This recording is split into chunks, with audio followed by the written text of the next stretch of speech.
Hi, and welcome to the Posture Dojo Podcast. My name is Sam Miller, and I'm here on a journey, healing and correcting an 85-degree kypho scoliosis, helping other people on their journey to build their highest potential posture using a range of techniques with breath and movement and gymnastics and strength and mindset and perspective. And I speak with experts from various fields to bring together collective wisdom and experience. And today I'm excited to have Claudia from Feel Good Spine on the podcast. We're going to dive into posture, into scoliosis, into correcting scoliosis, into the misconceptions, into the things that we need to know on this journey. Let's see where our conversation goes. Claudia, who are you and why are you helping people with their postures? Well, hi, my name is obviously Claudia from the Feel Good Spine. And first, Sam, thank you so much for having me on. I'm really excited to have this conversation. I love talking about scoliosis and just helping people deal with it both physically and mentally as much as possible. A little bit about myself. So I have my own severe scoliosis. So I've got 3 curves. 2 of them are roughly in the 50-degree Cobb angles, but I try not to keep an eye on the numbers because that can be a bit stressful when it comes to mental health. But I keep a track on it, and I go by more how I feel and how my quality of life is, rather than checking the numbers and looking at my x-rays all the time. So I deal with my 3-curve scoliosis, but I don't have a lot of pain. And it really doesn't affect me in ways that I know people that have less Cobb, less degree curvature are affected. And I find that is because of all of the movement and the work and everything that I do, and then I've learned about over these past few years on this journey of scoliosis that I've been going through, really has helped a lot with the pain, helped a lot improve my quality of life, and helped a lot with the stability and curvature of the spine. And that's something that I work on now, of course, for myself, but also for my clients and people that I meet through social media. And I do like retreats and things like that as well, where I get to help people in person. So yeah, I work a lot helping people feel good in their scoliosis. And that is kind of why I call myself the Feel Good Spine. Perfect. Amazing. Yeah. I can tell through your social media presence, our kind of spinal journey has some similarities. It seems like well, let me share my kind of experience with it, and we'll see, maybe you'll reflect on your own journey. When mine developed in my teenage years, at 18 years old, I saw an orthopedic surgeon, and he determined that I was not eligible for surgery. It was a very severe curve. My pain was manageable. It was just kind of aches at that point as it was kind of getting baked in to position. And then because it was too much of a risk, I wasn't eligible. And he was just kind of like, this is your life now. You got to kind of live with it. I can't help you with the surgery. So after that, I kind of ignored it. And I went through this, my 20s and early 30s, really kind of ignoring it, staying functional. I had a completely functional life, snowboarding and playing football and all these kind of things, until about 33, when the imbalances higher up had kind of locked in my psoas and my hip flexors and my entire midsection. So my lymphatic system, immune system all started shutting down from the consequences of having like these compensations and these imbalances going on higher up. And that is when I really started taking this seriously, diving into it about 5 or 6 years ago to really understand, okay, what power do I have? That surgeon didn't really kind of give me a path. And that was kind of the end of my conventional medicine path. And so I'm like, okay, well, now it's like I saw the Schroth method. I saw all these techniques out there. And then I'm like, well, what can I actually do to start becoming a creator of my spine and my body? And that's kind of taken me on my journey there. And it feels like it's a similar path. Do you mind sharing your journey? Yeah, absolutely. It's definitely similar. So I was diagnosed with idiopathic scoliosis when I was 13. My mum noticed it when I was in a bikini at a swimming pool, and like all British mums, she was very unsubtle about it. Like, oh my God, what is wrong with your spine? And I was like traumatized from the day one. So, Um, so let's, you know, I kind of want to go step by step here. Like you were diagnosed with idiopathic scoliosis, which is Mhm. diagnosis that they don't know the origin. Uh-huh. Do you do like, I guess there's two different times. Did you know where it came from then? And do you know now? No, well, it's still idiopathic, and at the time they have no idea. But obviously, since being on this journey, I've got my own ideas about why I might have got scoliosis. I do remember when I was about 9 years old, I did a backflip on a bouncy castle and landed on my neck. And just laying there in a severe amount of pain. I couldn't walk. I was screaming. There was this whole thing. Firefighters had to come and get me. But then I never went to the hospital. I never did anything for it. And they were like, oh, you're fine. Like, just carry on. And I still have that in my mind. I'm thinking like, what if I wasn't fine? Like, what if I did something and when you're that young and it kind of just like throws off your whole, you know, your building blocks for growth. And then obviously by the time I'm 13 and I'm going through a growth spurt, something has started to develop. So, I mean, obviously that's just a thought that I've had in my head. There's no way to prove that, but it's interesting. And I've had other people with scoliosis that's idiopathic have some kind of, injury or something similar where they're younger that hasn't been looked at. And then, they've got scoliosis and it's like, you don't know you can't say for sure, but that's just a theory that I have in my head because no one else in my family has got scoliosis. So it definitely isn't a hereditary thing, which I know a lot of scoliosis cases can be. Mine was definitely random, but it's like, is anything ever really random? No, so. Yeah, yeah. Who knows? As above, so below. Different things that can happen physically, emotionally, and sometimes that may have been, I get a shiver down my spine when you talked about like a black backflip on your neck. Like that's quite a traumatic event. Mhm. That experience, the protection that you must have built through not only the trauma but also the rehabilitation process. When we rehabilitate with these protective postures, that can also kind of create imbalances and compensations as the kind of spine goes through that growth spurt. And if our nervous system is clenched protecting, we're obviously limiting a lot of that freedom of growth and alignment that would normally happen. Yeah, So exactly. so please continue. Diagnosed with an unknown cause of the scoliosis at 13. Yes. So my parents took me to the scoliosis specialists at the time in London, and they gave me three options, which was wait and see, bracing, or surgery. And they never mentioned anything about the other alternative kind of methods that we have these days, such as, the Schroff method and all the other things that I'm sure we'll dive into at some point. I Which are decided becoming more common, but I mean, this is how many years ago? about 20 years, Right. maybe 17, Yes. 17 years ago. Yeah. Similar time, about 20 years ago, where conventional medicine was it was like Yeah. anything alternative, anything holistic was hippie, and there's definitely a kind of a grudge or a competitive, or it's not valid, right? Because if they don't have the answer, then no one does, right? Exactly. So we decided to go for the wait and see method because I was already getting bullied at school, and the last thing I needed to do was add a brace to that situation.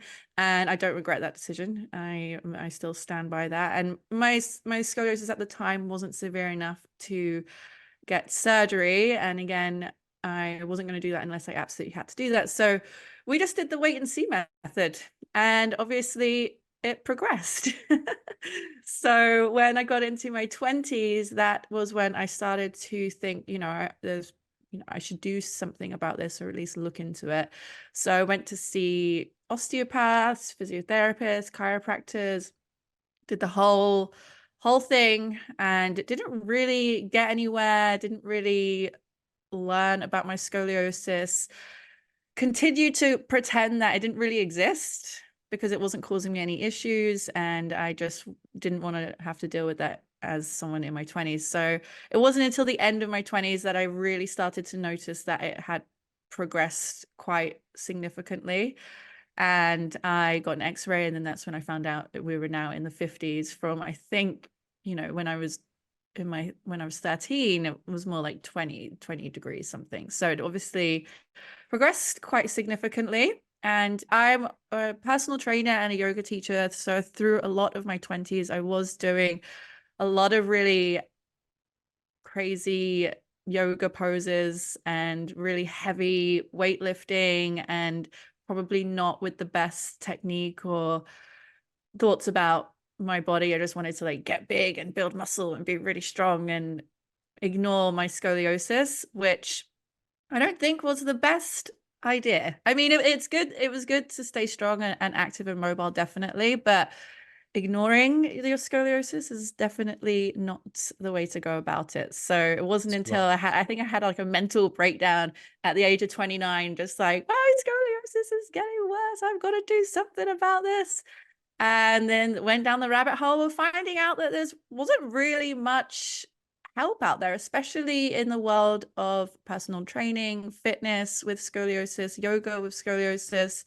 There's definitely things, but there wasn't lots of help, and I wasn't getting the help that I needed from the chiropractors and the physios. So that's where I kind of stepped in and was like, I want to learn everything I can about this and help as many people as I can in a way that I needed help myself and couldn't find. So now that's kind of what I'm doing.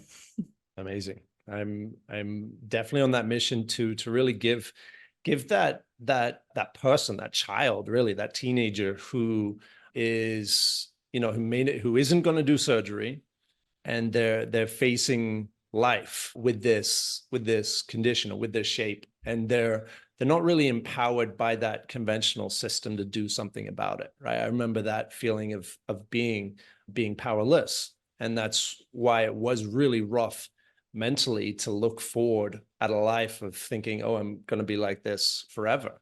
There's no fix. I can't get better. And that condition led me to like ignoring it as well, right? And that ignorance, it is easy to ignore sometimes. If we don't have severe pains, we can just, it's behind us. It's not really visible in the mirror. So ignorance does work short term, but I guess, yeah, as you experienced and I experienced, it causes consequences down the line. So we're definitely going to get into the Schroth method and some of these alternative methods. How about we start with like, what would you say to someone who walks out of that office, after they've seen the orthopedic surgeon, maybe they're not eligible for surgery, maybe they don't want surgery. What would you tell that person? I would tell them to start to see their scoliosis as a gift rather than something so negative, because scoliosis can be seen as a gift, because when we have it, we are in a way forced for the rest of our lives to really look after our bodies, look after our spines, take control of our mental health. Like, that is all very, very important when you have scoliosis. And a lot of people, don't bother with that if they don't have scoliosis.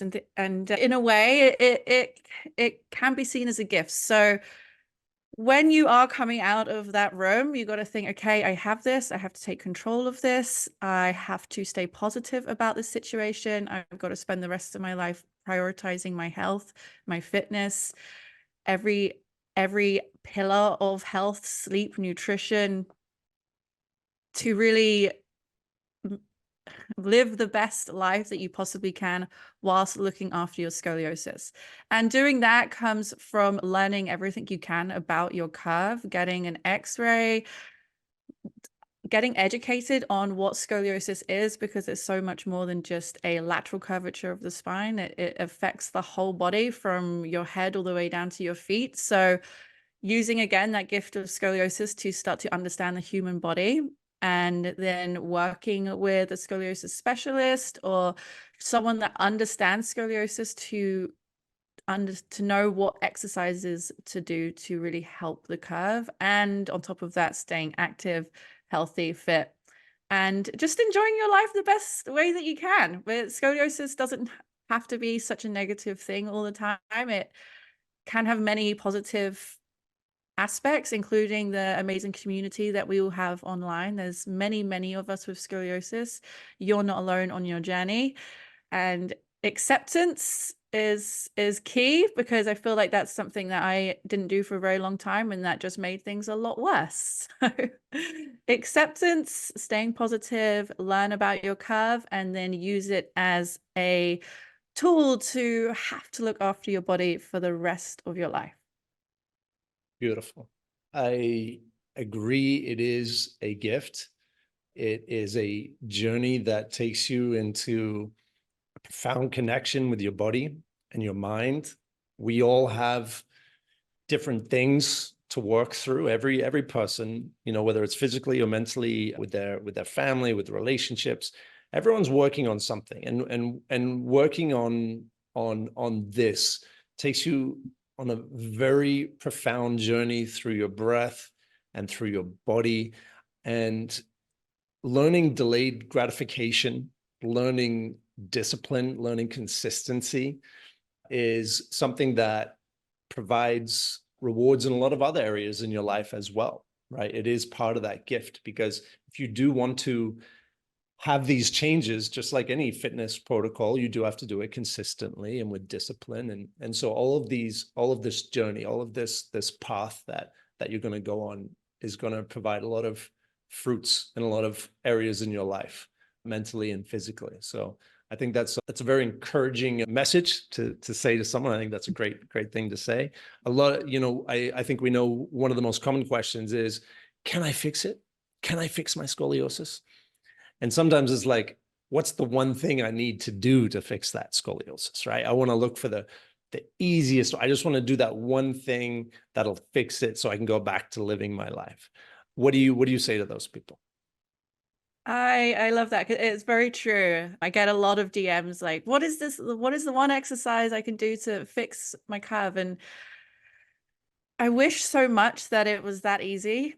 I really wish that it was, but unfortunately there is no one exercise. There is definitely no magic cure, magic pill for the situation. And it's definitely not something that just goes away over a couple of weeks of, maybe if you are given one exercise, just repeating that. I'd say it's very unlikely. You never say never, especially when it comes to scoliosis, but it's lots of different things that have to come together in order to be able to help your scoliosis. And of course, corrective exercises are one of them, but it also includes like your proprioception, how you're carrying yourself throughout your day, how you're picking things up off the floor, what you're consuming, whether it's food, whether it's the people around you, what's on the television, all the stuff that can affect you mentally in a negative way can have huge impacts on your scoliosis and your pain and just your health in general as well. So it's not just one exercise that can fix it. It's lots of different things that need to come together in order to be able to help. And with scoliosis, I think the thing to really focus on is having the best quality of life possible, rather than trying to have the straightest spine that you can get. I think you're going to have a lot more success with just improving your quality of life, getting your body moving and functioning as well as possible, learning to love your scoliosis instead of focusing on trying to get it as straight as possible, which I know is something we all really want. To that point, if we're doing that one exercise, that one side plank, which is, has been shown to get results, if we're just doing that, but we still have this inner, anger, disappointment, grief, hate towards this condition, or we're just generally, we have a more negative outlook on life, that's our posture as well. And I think a lot of people need to bring that into their understanding if they're going to go on this journey, is that, you know, like these exercises alone need to work in as with your perspective, because your body is an expression of your brain, and to be able to just fix this one thing may probably not be enough. Absolutely. Absolutely. It's many different factors that need to come together. And that's really important to know with scoliosis. So give it to me straight. Can I fix my scoliosis? You know, I'm 17, I'm 18 years old. I didn't get surgery. I'm not surgery isn't an option, let's say. 17, 18 years old. Maybe I've got 20, 30 degrees. You know, can I fix it? What do you say? I will be brutally honest and say that with a curvature that is 20, 30 degrees, it is likely to be a structural scoliosis, which means that the actual vertebrae down the spine have structurally changed shape to a wedge shape. And once that has happened, unfortunately, you can't get the spine to be fully straight because the bones have changed shape. And that's okay. That is okay. Like I say, you don't need to have a straight spine to have an amazing life. What you can do is learn everything about your scoliosis. Like I say, learn exercises to help. So as you're getting older, from, you know, being 17, and if you started doing this at 17, then absolutely amazing, because the younger you start, the better you're gonna be. But I mean, I've had people in their 50s just start and still manage to see results. So there really is no age on it, but the sooner you accept it, the sooner you learn to take control of it, the better. And just find your community and educate yourself, and know that it's going to be okay, and you can still absolutely live an amazing life and do all the things that you want to do, but you're just going to have a little curvy spine, and that's okay. Yeah, and so, you know, yeah, it is true that the structure has started to cement itself more or less, right? The vertebrae are being cemented in a certain way. You know, 18 to 25, your chances of spinal gains diminishes greatly. But at any age, I have found in my own experience, and other people as well, that there's always postural gains available to be made. No matter how curvy your spine is, right? You can always get postural gains to stand more effectively, more capably for whatever terrain you're kind of walking over, right? To be able to renegotiate your relationship with gravity, as I like to say. But you know, at 33, I was able, despite having a wedge-shaped T10, you know, an 85-degree kyphoscoliosis, I was able to unravel my posture quite a bit. I definitely feel some spinal gains have been made. I feel that physical spinal alignment happening in these exercises. And then, you know, the postural gains on top of that, which have been significant as well. And that's always available. My height increased about 1.5 inches over a year or two because of this stuff that you can learn how to do. So so walk us through, what are your methods like? Okay, what are they? You talked a little bit about, okay, you know, this is, you know, you're focused on quality of life. So walk us through kind of the methodology that you piece together in terms of helping someone in this condition. So I use a mixture of different tools, and I do believe that every person is very different, and every person needs different treatment, and it's going to enjoy different things. So I use a variety of methods that I've learned through my years in the health and fitness industry, working as a personal trainer and as a yoga instructor.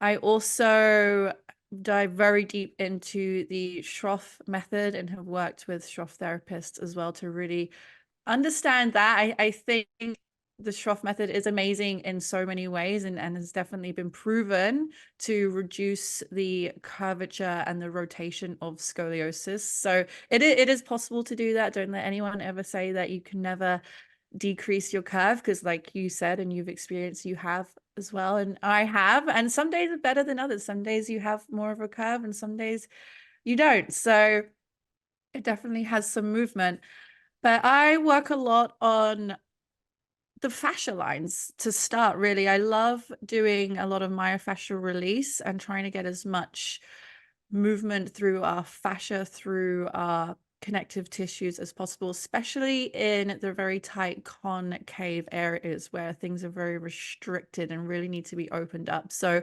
before I go into corrective exercises myself or working with a client, we will focus on myofascial release first using ball or rollers. There's lots of different ways to do it.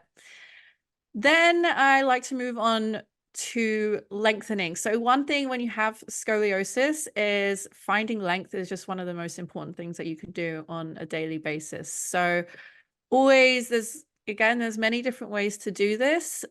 Some kind of traction, finding a way that you enjoy. There's many ways to do it around the house as well, but this will kind of be the next step after that myofascial release that I like to do. And then once we're feeling longer through the spine, we've opened up into the concavities, we've kind of released tension through our fascial lines, then we'll come down and start to perhaps use props and breathing. So learning to derotate your scoliosis using your breath is one of the most amazing things that you can do. And it is possible, especially when you improve your proprioception and understand more about where in your body needs opening up. Using the breath for that is absolutely amazing. And these are all techniques that I've learned through the Schroff method, through yoga for scoliosis, through Scolio Pilates, just kind of combining it all together.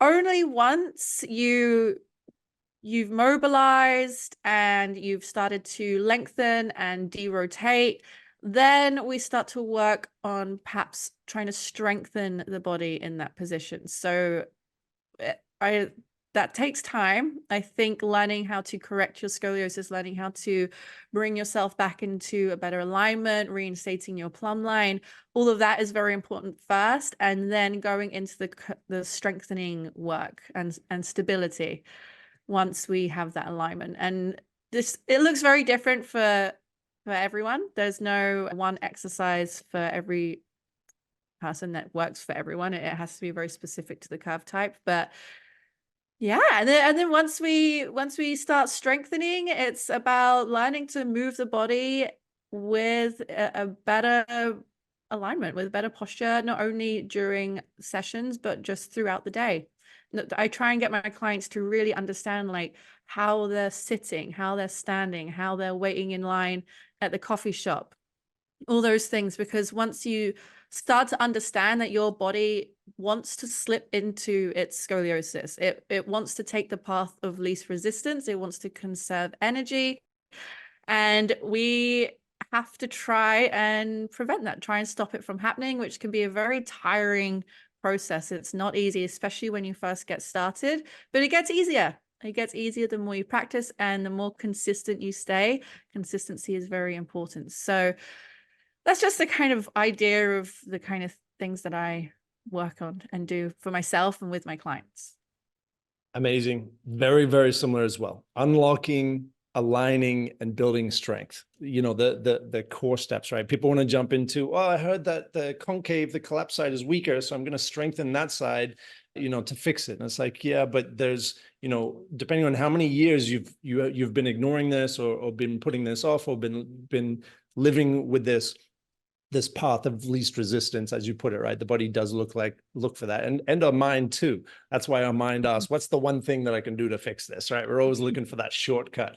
And often we may find that similarity, right? If we're looking for shortcuts in how to fix it, that shortcuts might have been how in our posture, we're always kind of looking for that easier way to stand instead of doing the work of breathing into that path of slightly more resistance in the beginning that we can kind of carve into our newer posture, right? So I can tell like your experience with physio and yoga instructing has really kind of added into what you're doing now.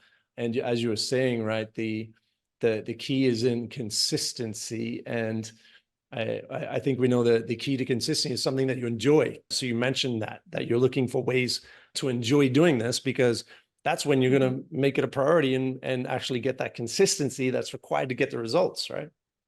100%. And it's like, how do you make scoliosis enjoyable? But there is a way. There is a way, and that's something I work on a lot for myself and my clients, is always starting small. Like, never, when I first went to see a Schroff therapist, they told me I had to do 40 minutes every single day. And it just wasn't a sustainable model for my scoliosis journey. So you have to start small. You have to start building it into your routine slowly, 1 minute, 2 minutes, 5 minutes a day, and then build from there.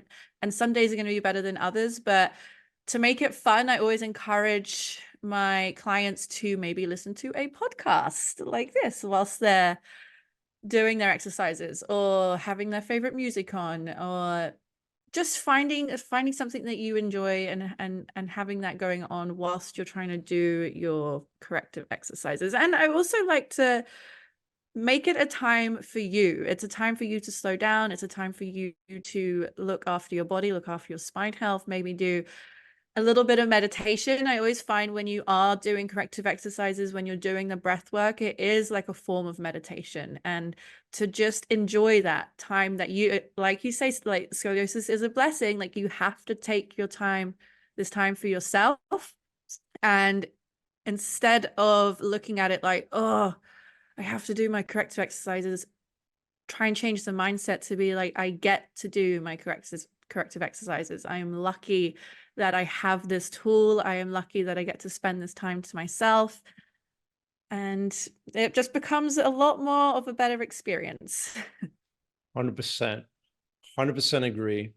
I can tell you've learned, I think because you have this yourself, you're able to interact with this and develop a methodology that a lot of physios or even orthopedic surgeons can't relate to.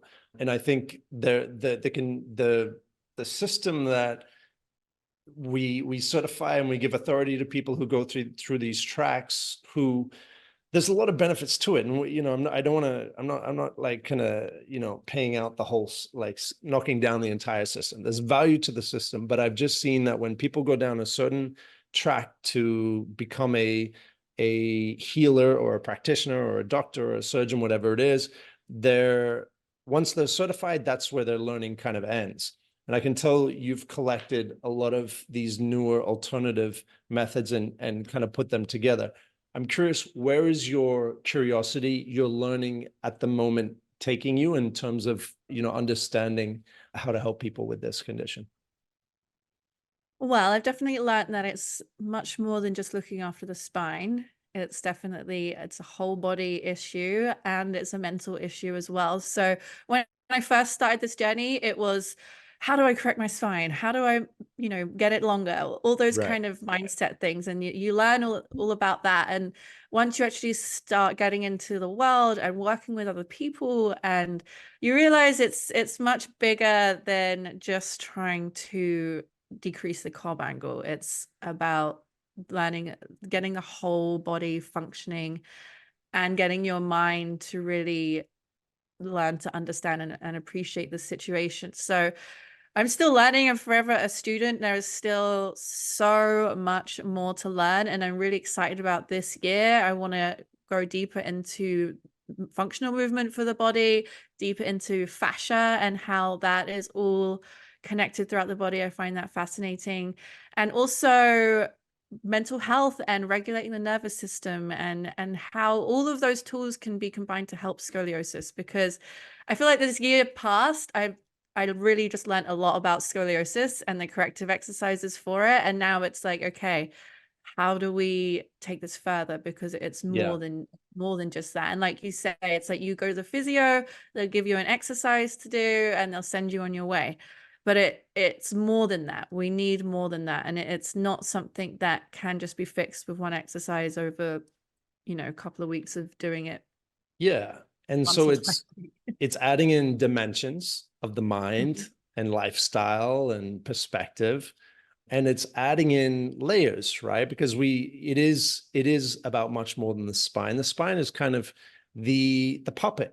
And so let's get to know the puppet master, and that seems to be the nervous system, right? The system that's instructing what the puppet does and how the puppet sits and stands. So the mind is extremely connected because the extension of the brain is the spinal cord, which goes directly through the spine and weaves throughout our rib cage. And so understanding how we can start building healthier, restorative, sending instructions down this pathway that allow us to let go of these older postures. And I've seen, as I've discovered kind of holding patterns and protective patterns, the key to alignment has been letting go. And I'm realizing there doesn't seem to be a limit of how much you can let go. So for me, that's kind of where my curiosity has taken me right now, is like, how deep can you let go in these certain positions? I do want to share something that I think is really beneficial that I would love to see more people kind of dive into, which is a theory developed by Dr. Roth in 1969. He called it asynchronous. So asynchronous neuro-osseous. So osseous being the neuro being the brain, osseous being the bone and the spine. So asynchronous neuro-osseous development, which is basically saying that the spinal cord developed differently than the vertebrae, the spinal column. And that was really confirmed by a study in the late 2000s by some Chinese researchers who measured the length of the spinal cord and the spinal columns in people with scoliosis. They found that they had shorter spinal cords. Why? Well, that's kind of seems to be at the core of the thing with scoliosis. If you imagine, and just from common sense, and we're all kind of just piecing this together, and this is why I want more people to kind of be aware of this possibility in these studies, is because a tense nervous system. So, if you're doing a backflip and you land on your neck, in my case, I had my ankle caught in a rope in a river and I was being kind of, pushed down. It's a complicated setup. I'm going to tell this story through images. I think I'm going to have to use AI to tell this story, but I was basically trapped by my ankle in a rope in a very strong downward current, and my leg got jarred, and as I was trying to free myself, I think I crushed something, but I felt it more in my groin and pelvis, and that I think really caused the imbalance through my time. So you're all about fascia, function, regulating the nervous system. I know personally that's where my kind of my curiosity is taking me as well, understanding how this myofascial web needs to be addressed first, because it's the thing that is sending instructions and holding our structure all over the body. And so sometimes unleashing our upper neck is unleashing our hamstrings at the same time, and the fascia, kind of working the fascia, allows us to do that in a really interesting way. So that's definitely a thing. Function is a big priority for me as well, in terms of, that's really my goal, is to be ready for all terrains. And if I have a weakness in my body in a particular terrain, whether it's taking a higher step and I've got less mobility there, then that directs my focus, right? The weakness is something that provides direction for me. If I identify a weakness in my structure, then that's where my training kind of takes me. And then you mentioned regulating the nervous system, which is something that I'm really interested in right now because of this study, which found that people with scoliosis have a shorter spinal cord. And so that spinal cord is that noodle that comes out of our brain and carries information from our brain throughout the spine and into our body. Some of it's automatic or autonomic, and some of it's, something that is instructional, like we send it with our mind. And if we have these traumatic events, which might have created quite a tense moment in our life, that instruction of tension comes from the brain down the spinal cord and into the body. So if the command center of tension is in our brain, in our brain stem, then I think it's worth paying attention to, because if we have a tensed, restricted spinal cord, then the growth that happens, especially in our teenage years, when most of us find out or develop scoliosis and kyphosis, is really important to understand, because the more we're able to address that traumatic tension, the more we're able to bring that relaxation in the nervous system, that regulation of the system to say, hey, we don't need to be in that state. And we retrain the state to be one of trust and safety and peace, right? To lower that level of protection that we might be holding chronically and not even being aware of. And personally, I think like that 80% of undiagnosed scoliosis has so much to do with the nervous system being in some type of chronic tension and causing the warping throughout the spine. And so that's why I'm really, really focused on that, because I think it's at the root at a lot of these issues. Yeah, fascinating. I agree. I definitely agree. And yeah, I think there's so much more to it than we even understand. It's so much deeper than just a curvature of the spine. It really can be affected by so many things. And I do agree that I'm sure the spinal cord, the brain, the nervous system play an extremely important part in all of that. So it should definitely be highly considered as part of any scoliosis corrective routine, is learning how to regulate the nervous system and do all those things that you just mentioned.